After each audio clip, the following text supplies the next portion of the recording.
Life Management Science Labs would like to acknowledge that we live and produce this podcast on the traditional lands of the Wurundjeri people. We'd also like to acknowledge the traditional owners of the lands of our listeners and our international colleagues. We'd like to thank and pay our respects to their elders past, present and emerging.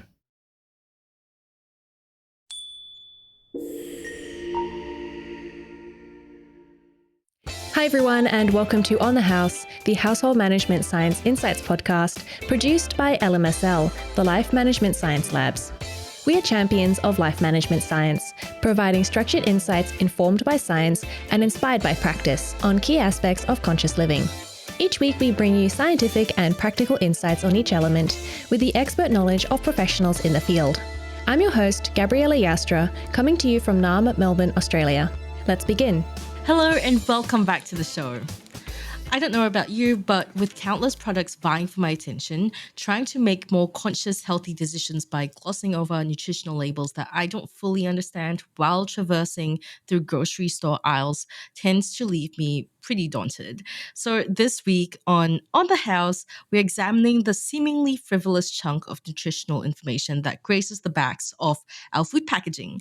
We'll learn more about what these numbers mean, what these terms mean, what to look out for depending on your nutritional needs. And to guide us through this, we're speaking to cardio-metabolic dietitian Dr. Rebecca Luong. With a background in food science, nutrition, and dietetics, Rebecca is also the co-founder of Heartful Flavours.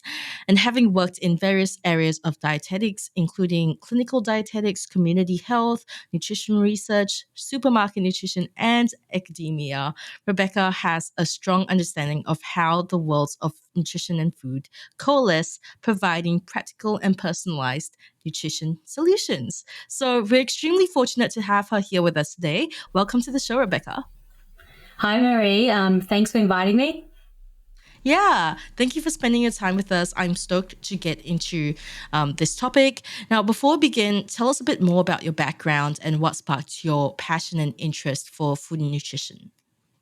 Well, I guess I grew up always eating food and I always loved food. So I was always curious about the science behind it. So actually, I began studying a Bachelor of Food Science. And whilst I was doing that, I was working part-time as a medical receptionist at a clinic, and that's where I saw firsthand the importance of taking care of our health and our bodies and how that can impact our lives. So combining food and health, there was just nutrition. There was nothing else. So that brought me into nutrition. So I studied my Master in Nutrition Dietetics. And then I saw clients over the years presenting with similar issues in heart and metabolic health, like high cholesterol, high triglycerides, high blood sugar, fatty liver, metabolic syndrome, diabetes, cardiovascular disease. So all of that usually can come together as well, and they might present together in the same client. So because of that led me into studying a Doctor of Philosophy, also at the University of Sydney, in heart and metabolic health or cardio-metabolic health. Yeah, that's wonderful. And it's a great cause as well. But from your experience, what are the most common misconceptions about nutrition labels?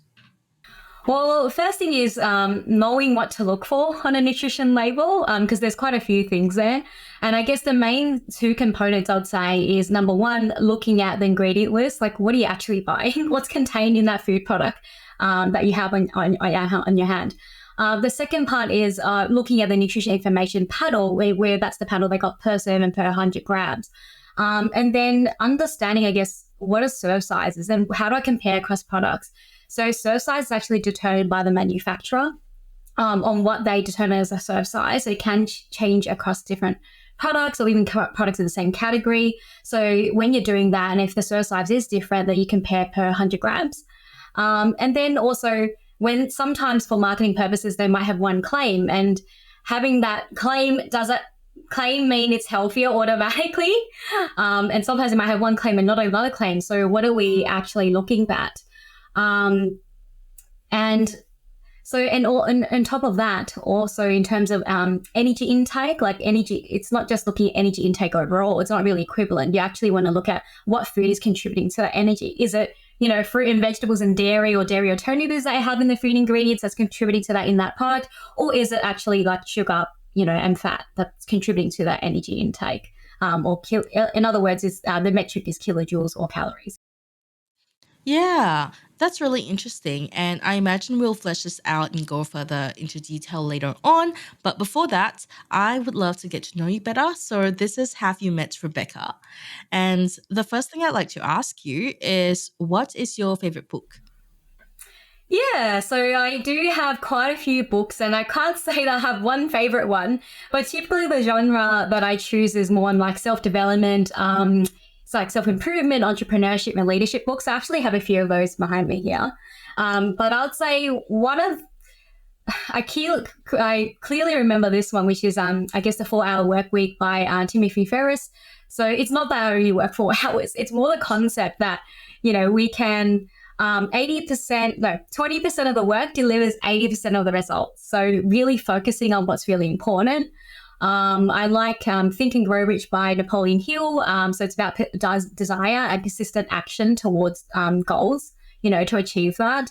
And then, of course, there's Seven Habits of Highly Effective People, Habits of Highly Effective People by Stephen Covey, where it really talks about I don't know if you've seen it before, but it's the urgent important matrix where you want to prioritize important but not urgent tasks because the important and urgent tasks will be done anyway. Yeah, that's really interesting. And what about movies? Have there been any movies that you've enjoyed recently? I tend to watch more, I guess, reality TV shows like maybe like Shark Tank, Amazing Race, and MasterChef, those kind of ones. Movie wise, like the only thing I can remember that comes to my mind it would be Hunger Games. And I do watch some like Korean dramas as well. Yeah, no, I hear you. I am such a sucker for Shark Tank, but sometimes I get so emotional during Shark Tank. Oddly enough, like yeah, I used to be way more emotional. If I liked somebody who went on the show and I liked their personality, and then I would see their business crumble and them like being crushed in front of the sharks and like to be fair, I feel like most of the sharks are very fair when it comes to like giving advice and opinions, and those are like 100% useful criticism. But sometimes I just look at the app the people going on the show and I see their faces all crushed and I get so sad. So it's definitely a watch sometimes and then take a pause from it for me.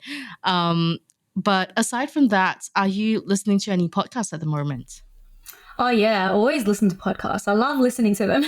um, I usually listen to them when I'm driving or when I'm at the gym, like working out. I like listening to at the moment The Game with Alex Hormozy, Build with Lila Hormozy. It's more, I guess, entrepreneurial ones. There's also Foodpreneur one with Chelsea Ford. That's about food, um, retail and food products and food manufacturing. And then there's like TED Talks I'll listen to, or TED Business, or TED Talks on science and medicine. Yeah, that's a very like entrepreneurial blend of podcasts that you consume, which seems to be pretty consistent with the other things that you tend to watch and read as well. So yeah, thank you for sharing that with us. My next question for you is: who do you look up to either in your professional life or your personal life? Yeah, so I guess life in total. Obviously, there's personal, professional, all other aspects, and I'd say I have different role models in different aspects or for different aspects of my life. But when if you ask me like that, I'll think of different people, and one of them I think was definitely my grandma. She's always like I guess kind, virtuous, takes care of the family, flexible. She's adapted to changes, and back in the days, she even went to school. She traveled and worked, which I think maybe wasn't that common for women then. And she also moved to Australia as a refugee from Vietnam, and then made a new life in I guess a new country. And she's 90 years old now, so I'm saying she's adapted because she can use the iPhone, she can use the iPad, she even casts like shows on TV, which is awesome. And yeah, in terms of like, she's really well versed in the kitchen, and she's sort of showing us as grandchildren like how to navigate it. And she's definitely like, I think on this topic, she's like a master of household management. Like she keeps everything in place and structure in an orderly fashion. So I guess apart from her, I have my mum who's, I guess, persistent in her life challenges, my brother who's always there when I need him, and selflessness. And in terms of business, I wouldn't say I know those entrepreneurs personally at this point in time, but of course for their tenacity and grit. And then again, in academia, then professors who've excelled really well in there and produced new research to advance our knowledge in humanity. And those who always give, I guess, opportunities to early career researchers, and dietetic professors who, I guess, teach the new generation of dietitians. And those dietitians are also on the board of committees as they help for nutrition advocacy and also drive policy changes, for public health and all of our well-being. Yeah, that's a great blend of people to look up to. So many personal and professional people that you admire, and that's great. My last question for you is: has there been a course or a class that you've taken in your lifetime that has stuck with you to this date? Um, I guess if you say course, and obviously all my nutrition learnings, because if I learn it, in a way, when you learn it, you learn, I guess, nutrition and health and how what we eat relates to our health and what it does to our bodies and the risks of chronic disease, then you can't really unlearn that. So subconsciously, when I'm making choices, it's always there. I'm not going to lose it. And then I guess, yeah, that's for the course. Yeah, that's what I think, nutrition course. That sounds like a great benefit to your everyday life, but has there ever been a time when you've been like, shucks, I really need to learn this right now. I wish I could just eat this, I don't know, this box of wicked wings from KFC.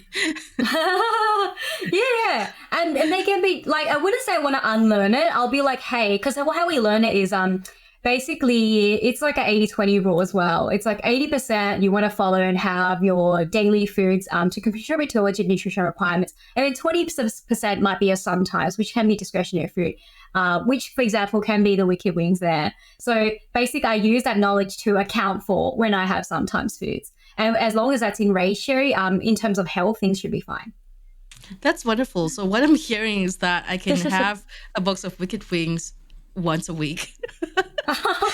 Look, I'm not sure. It depends because, sometimes people have sometimes foods and then they don't remember they have it and they're not aware because sometimes it just slips in, when you go out, your friends give it to you or whatever it is. Like, just try to account for that over time. So the best way to know that is actually to maybe record your intake to know how much that contributes to. But also that you also look at, what a discretionary serve is. So discretionary serve is about 600 kilojoules, which probably is, I'm not sure, but maybe around one wicked wing.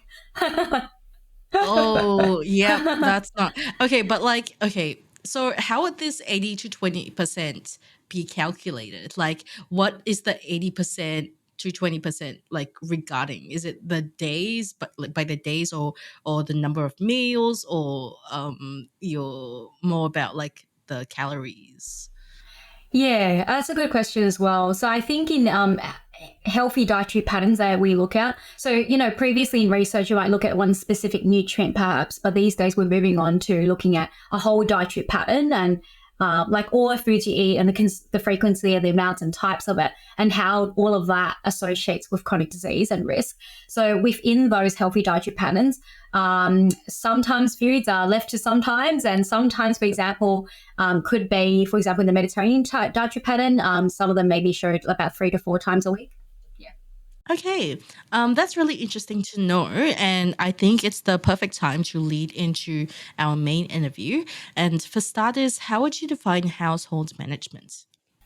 Yeah, so it's interesting again that you asked me this question. It actually brought me back to a scholarship application that I did a long time ago, almost 10 years ago. When before I started Master Nutrition Dietetics, it was actually a scholarship for King and Amy O'Malley Trust, and they were providing scholarships for people to study home economics. So home economics, I think, is, their belief was that it's a satisfying family life that is crucial for having for the welfare of the nation, and it can't be achieved without effective management of the home. So that's home economics. And home economics is the study of all aspects to household management for optimal living of individuals, families, communities. And household management is the practice of doing that. So I see household management is operations. So basically trying to ensure that everything required to run this household is available and the household is adequately maintained, so space can be utilized and the daily activities that you want can happen efficiently, such as like your cooking, cleaning, showering, entertainment, and relaxation. Yeah, and that's there's so much to take into account when it comes to household management as well. One of them being nutrition. What is your definition of nutrition? Yeah, so nutrition, I'd say, is like the study of food, types, amounts, and frequency of consumption, like how the food is processed by the body, our physiological requirements for the daily function, relationships between food and health, and chronic disease and longevity. So it encompasses all of that. Yeah, and how would you describe the relationship between nutrition and household management? Well, nutrition obviously is a crucial aspect of household management. And if you can manage the nutrition of a household, that would involve like nutrition knowledge and skills. And for example, we'll be like knowing what, the types of food to select, the amounts of food that you need, appropriate for the health and well-being of individuals to meet their requirements. And also, knowing how much to buy, to cook adequately for all those individuals in the household, and also knowing about the cooking and storage of food items as well. Yeah, I always find that selecting the right quantity for the meal you want to cook, I find that's very challenging because, things like broccoli, they are very deceptive in their quantity, right? Like a head of broccoli looks deceivingly like small, and then you chop it all up and it's way too much. So from your expertise, what is the importance of understanding, all of these nutritional values, and for um, familiarizing oneself with the right amount of quantities to buy for a particular meal, for example? Yeah, so we do, and all over the world, there's different guidelines, and the dietary guidelines can be translated to like Guide to Healthy Eatings. So for Australia, we have the Australian Guide to Healthy Eating. They are currently looking at updating the guidelines, which eventually, when they produce a resource, they'll probably update that as well. But that's okay. Yeah, I don't see it changing. Like it will change a bit, but it won't change too much. And obviously, we still need our fruit and vegetables. So in that guideline, it actually says, for your age and gender. And basically, what they did was they calculate the nutrients you need for your age and gender, for example, how much calcium you need every day. And then they translated that into exactly how much food you need from each of the food groups every day. So on that resource actually says age, gender, and for example, your age and gender might be 5 serves of vegetables.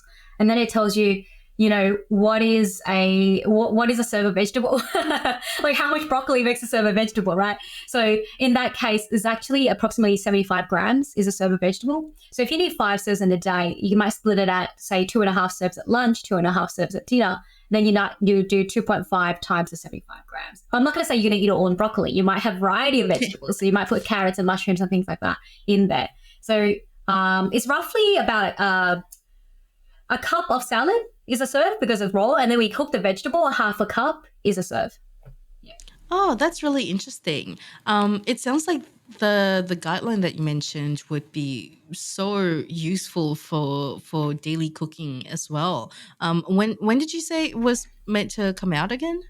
Oh, it's actually, this one's already existing. It is that they made it a long time ago. They haven't updated it because obviously there's always funding required to update dietary guidelines. It was actually in 2013, but all around the world they have guidelines, and they will have similarly like food groups and food group serves. And like I can give you the link later that you can put in the show notes for the audience. Yeah. Yeah, that would be amazing. So just to know, so basically for anyone around the world, what we want to be looking for are these type of guidelines that show you exactly like, how many grams serve of vegetables will be, for example, rather than things like the food pyramid. Oh, that like there used to be the food pyramid in Australia, and they changed it to a circle, this pie chart.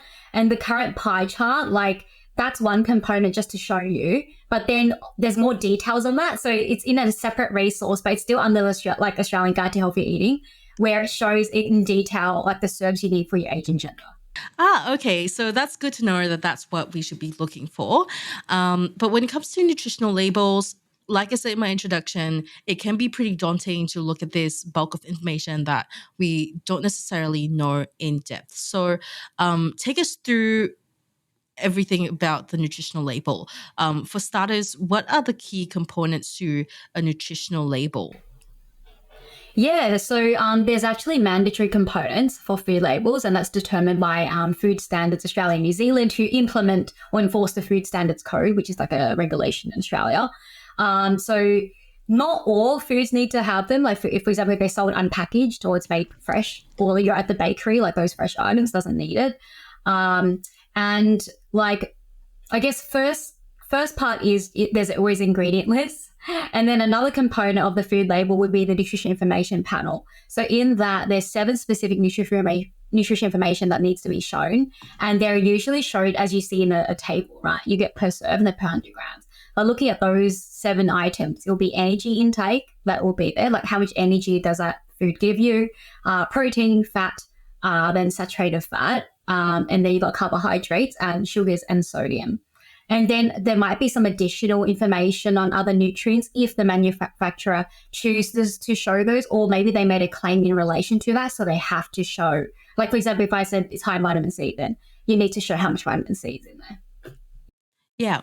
And I am imagining that depending on what our specific nutritional needs are, we would be looking at or prioritizing the different aspects of nutrition, I suppose. So can you give us some examples of what that would look like? For instance, if someone wants to lose weight versus someone who wants lower cholesterol. Okay. I guess in terms of prevention of chronic disease as well, like someone who wants to lose weight and someone who's to prevent from becoming, above the healthy weight, you still look at the energy intake. And then, as I said, it's not equivalent, depending on what food you eat. So you still have to look at the ingredient list as well. So I guess the first thing I'll do is usually look at the ingredients list. Does it have sugar, salt, or fat in there in the top 3 ingredients? Because how they prioritize it is the largest component proportion to the smallest component proportion. So if sugar, fat, or salt is the first 3 ingredients, then that's what you're buying. And I try to, find things without any of those components where possible. And for example, if you're saying particularly for cholesterol, like high total or LDL cholesterol, a contributor or component of nutrient component that can increase that would be saturated fat. So you will look for lower saturated fat items. Sometimes when they say low fat, it can be typically low saturated fat as well, because low fat just means low total fat, and saturated fat is a component of that. But you can look specifically at the saturated fat. Right. Okay, that's interesting. And for example, if someone wants to, build their strength or muscle mass, what would that be then? Again, you'd still look at the ingredients. Like, it depends on, am I getting the protein from dairy in this product? Or is this how can you say, if this is a ready-made meal, right? So what percentage is, chicken or fish in there? And then you can also look at the nutrition information panel to look overall, for a serving of this, because this is different if you're eating a whole meal, right? Because you're going to eat the whole serve of the meal. You can look at comparison per serve rather than per 100 grams. So you can see in this whole serving how much protein is given there in that meal. Yep. Yeah. And I also wanted to talk about some nutritional claims that have been surfacing in recent years, like gluten-free, low GI, low fat, and things like that. A lot of food products are being labeled as such now. What should people take into account when considering these products?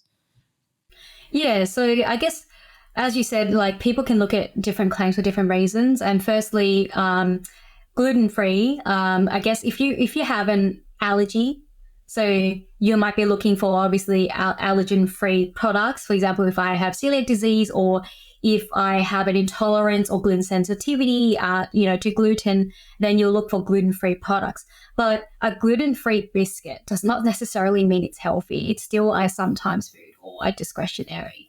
And then when you asked about low GI, so yeah, GI means glycemic index. So glycemic index is basically like how quickly or slowly a carbohydrate food raises your blood sugar levels. So like a low GI product will raise your blood sugar levels like slower, and meaning there's less spikes in your blood sugar and the energy can last you for longer. Now, in order to use the low GI claim, they actually have to go through like a nutrition profile scoring calculator. They call it the NPSC. So it has to meet certain criteria to even put that claim on. So generally, the ones that are low GI are healthier options, as it can, I guess, affect your blood sugars less. And low GI basically means less than 50, 55 or 55 or less for the glycemic index score. Yeah, that's great to know because, I have been looking out for low GI products because my dad is curious about them and wants to start eating those types of foods more. And I've always wondered if the labels on them were misleading at all. So that's great to know. And I believe you are going on to low fat now. Yeah. So with the low fat ones, as I kind of touched on earlier, low fat actually means like no more than 1.5 grams per 100 mils if it's a liquid item, and then or no more than 3 grams per 100 grams if it's a solid item.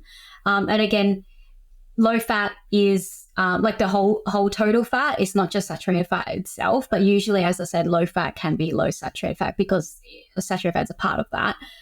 So for example, you'll be, for example, milk, you'll go for low fat, which also will be like a lower saturated fat option. But sometimes if a product says it's low fat, but it still can be high sugar, or so it really depends. And another example could be like, you know how there's a lot of like low sugar, no added sugar kind of food items or biscuits or cakes? Well, even if they have no sugar or low sugar, they basically can use a sweetener to provide that sweetness, and the non-nutritive sweetener doesn't contribute to calories, which is fine, but they tend to probably be high fat. Like if there's nothing there, they must have to add something else. So yeah, it can be a higher saturated fat. So just be careful of those ones that, what is actually in the ingredient list and what's comprising the food that you're buying. Yeah.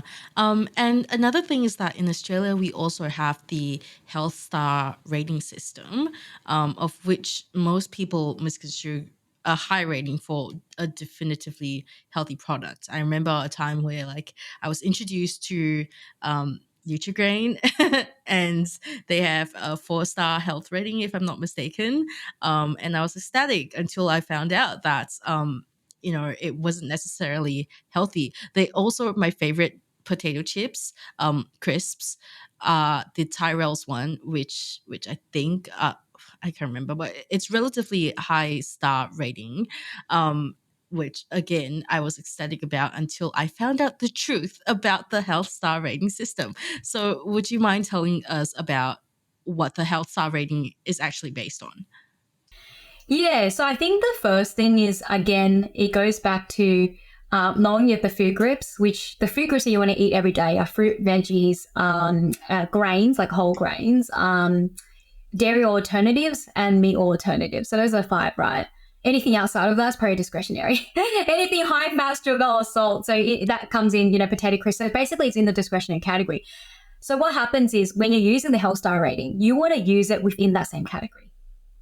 So as in like, if I'm comparing chips to chips, then a higher health star chip is likely to be healthier than a lower health star rating chip. But then again, because this system at the moment in Australia is voluntary, that does make it really difficult to make comparisons for consumers across all products, because it's hard to tell when not all of the food industry is putting those health star ratings on their products, which is another thing that, the government or food standards is trying to do. Like eventually, hopefully they eventually want it to be almost mandatory where possible. because at the moment they actually did a review. So this was the health study is implemented in 2014. So they had a 5-year review in 2019, and then they implemented changes in 2 years, which the changes were some changes to the model, like in terms of the calculation of things. But also when doing that, we found, I think as of this year, May 2024, I saw an article where there was only 30% of the intended food products that actually has a health star rating on it. So they wanted it to be around 70% at mid 2025, but that looks like it's not happening. So they may have to push that into mandatory, which could be more helpful for consumers in that sense. There's other different labels systems as well, which can be like traffic light. It might be easier for consumers, but there might be a pushback from the food industry to put a red light on their food product. So that's where the difficulty comes in. So in terms of the actual criteria, as I know of right now, so that front of pack, labeling system, it just assigns a rating from half stars as the lowest to 5 stars. And then how they calculate it is based on a combination of like positive points and negative points. So positive points here would be those associated with maybe reducing risk of chronic disease, like for example, like the food, those kind of food components where it can be fruits, vegetables, nuts, legumes. That's there's a V points in the system, okay? And then there's F for fiber points, and then there's P for protein points. And then some negative points for those associated with increasing risk of chronic disease, for example, like excess energy intake or saturated fat, total sugars and sodium. Yeah, so that's how they do it. And then like based on different categories of food, there's a different way to assign the points. Yeah, it's quite a thick doc. It's like 58 pages, but there's a full health star rating style guide and calculator. Yeah, and there's also automatic calculator online. Yeah, that would be great, especially because the health star rating doesn't encompass all of the products in the category. I mean, it aims to, but currently in practice doesn't actually do that. So what are some other things that consumers should consider when selecting the appropriate healthy foods and looking at the nutritional labels? Yeah, so looking at the food labels, like, of course, again, you would always look at the ingredient list, which is what I mentioned before, like is salt, fat and sugar in the first 3 ingredients. And then, of course, as I said, like if the serve size isn't the same, and you might want to look at comparing per 100 grams for those things in terms of like the salt, sugar or fat or energy intake. But in terms of sugar, that's why you need to look at the ingredient list, because fruit itself, and so fruit has fructose naturally in fruit. And fruit is obviously a food group that we need to eat to contribute to our nutritional requirements daily. And then again, dairy has lactose, which naturally is in dairy. So those are not added sugars. So when you're looking at sugar, if it is high, you look at it, okay, what's it high from? Did they actually add, sugar itself in there? Or is it just fruit? Yeah. And I guess the other things to look out for is the different names that people can use, or the food industry can use, for salt, sugar, and fat. Like, for example, sugar can be fructose, dextrose, like they can extract that and add that in. So those are added sugars, or even syrups, or they call it honey, or they call it like malt.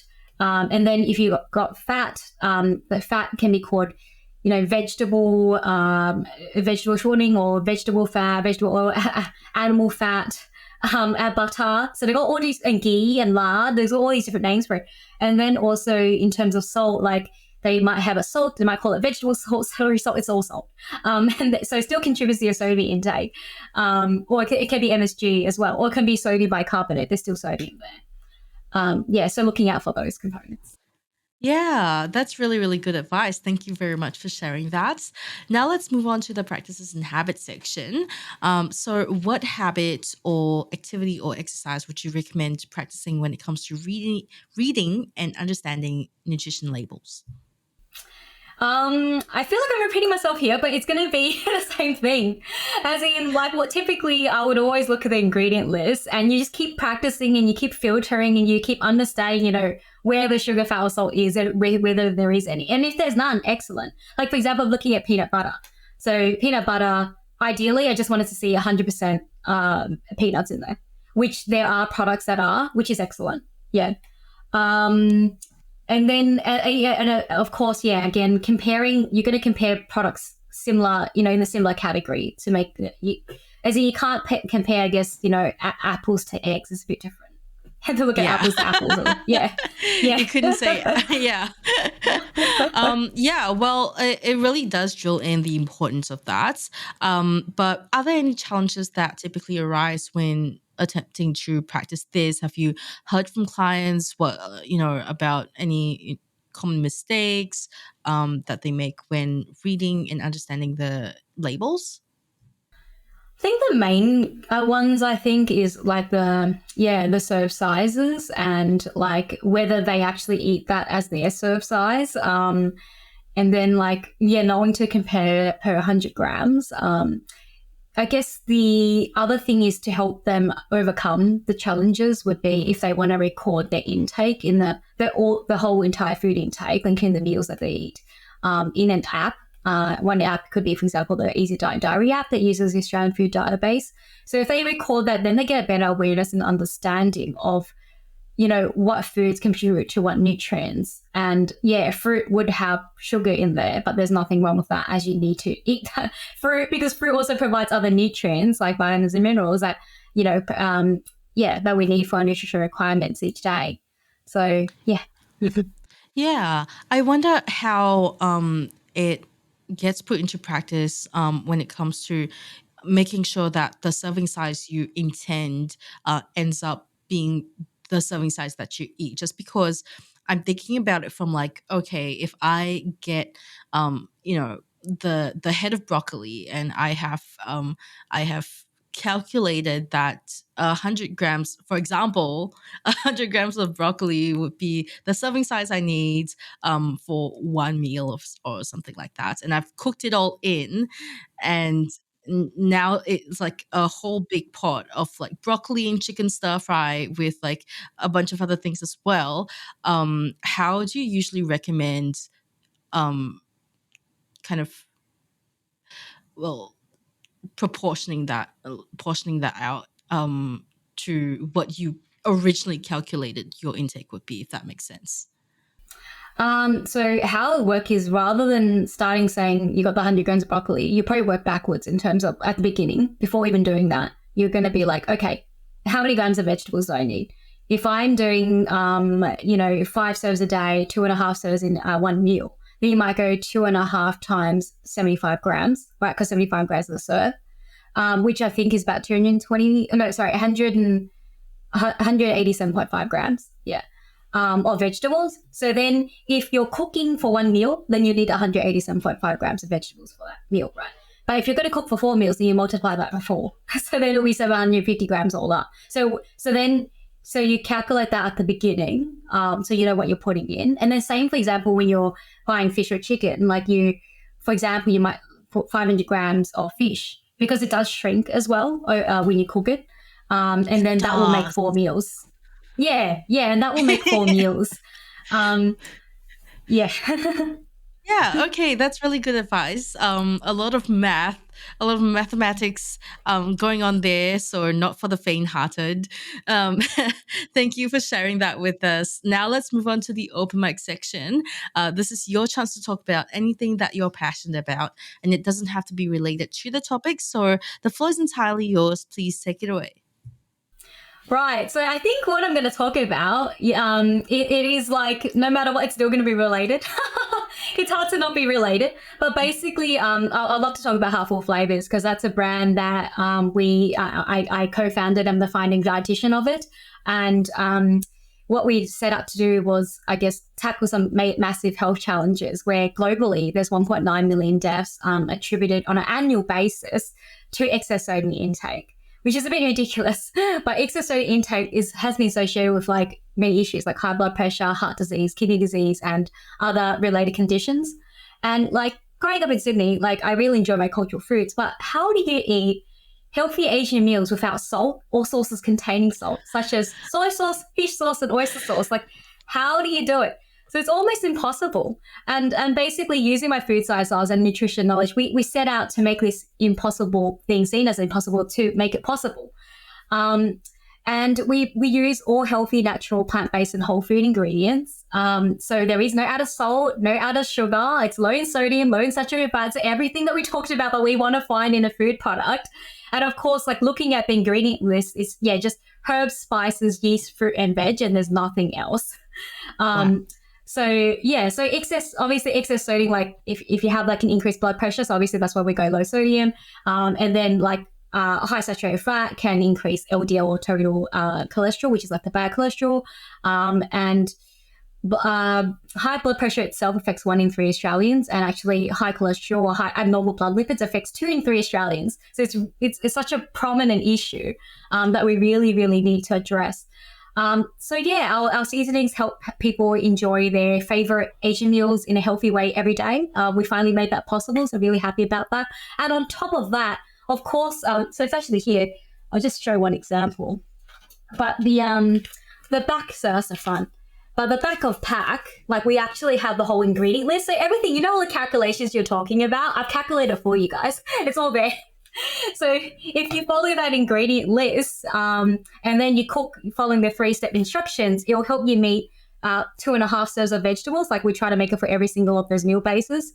Because one packet makes 4 meals, but each meal will give you 2.5 serves of vegetables, a serve of meat alternatives, and depending on which meal it is, like 1.5 to 2 serves of grains. And some of the meals, like the green curry, if you add the soy milk or milk alternative in there, it'll help you contribute to your dairy or alternative serves as well. So it's all being calculated for you. Because I understand it can be difficult, and that's why people also do see dietitians and to help with meal planning and how to meet their nutritional requirements. So yeah, this is an easy way to start and learn.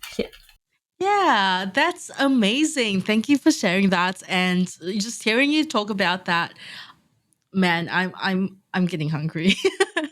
I find that I have the same issue as well, and it runs in my family. We have my family has had a history of early age strokes and high cholesterol as well. And it's really, really difficult. I mean, we use MSG in everything. I mean, I didn't grow up in an MSG kind of home, but salt is key in Asian cooking. MSG is key in Asian cooking. So it's great that you've managed to come up with a healthy alternative and something that will help anyone who's going through this. It's not to say that MSG is bad or unhealthy, like across the board, and never have MSG or salt, but it's more of like, sometimes some people are more predisposed to getting these conditions, and this would really help them. So thank you for making this so accessible. We'll link that in the show notes. Now, if our listeners want to keep up with you and find out more about your work, where can they go? Yeah. So I was going to say, excess sodium is still an issue. So of course, we do say to limit any salt or MSG, definitely. So it's more in all kind of organizations and in terms of heart health organizations and health organizations in general. And the guideline, the consensus is to limit that and to replace salt with herbs and spices. Because they provide other flavor as well. And then it also comes down to taste bud adaptation. So then you can adjust your taste buds over time. Like let's just say, for example, with the no added salt product, you might go, a tablespoon of fish sauce this week. Then next time you go to 3/4, and then you go to half. And then slowly your taste buds will adjust, and you can really taste the difference when you go out to eat or you go eat something that's a high in sodium content. Where to find me? Of course, on cardio-metabolic dietitian.com and also heartfulflavors.com. My LinkedIn, if you want to find me, Rebecca Luong, and on Instagram or Facebook, cardio-metabolic dietitian or Heartful Flavours. Amazing. We'll link them in the show notes or the description if you're watching on YouTube. Thank you very much, Rebecca, for joining us today. It's been such an insightful conversation.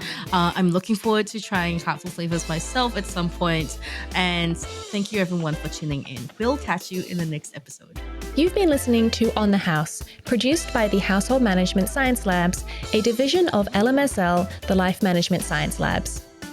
More episodes like this from across 10 life management perspectives can be found by searching LMSL on Apple Podcasts, Google Podcasts, YouTube, Spotify, and other podcasting apps available on your smart devices. If you enjoyed this episode, please consider rating our show, sharing it, and subscribing to our channel, as it helps other people find it so we can grow and bring you more quality resources. More of our work can be found on our website at hm.lmsl.net, where you can join our movement. I'm Gabriella Yastra. Thanks for tuning in.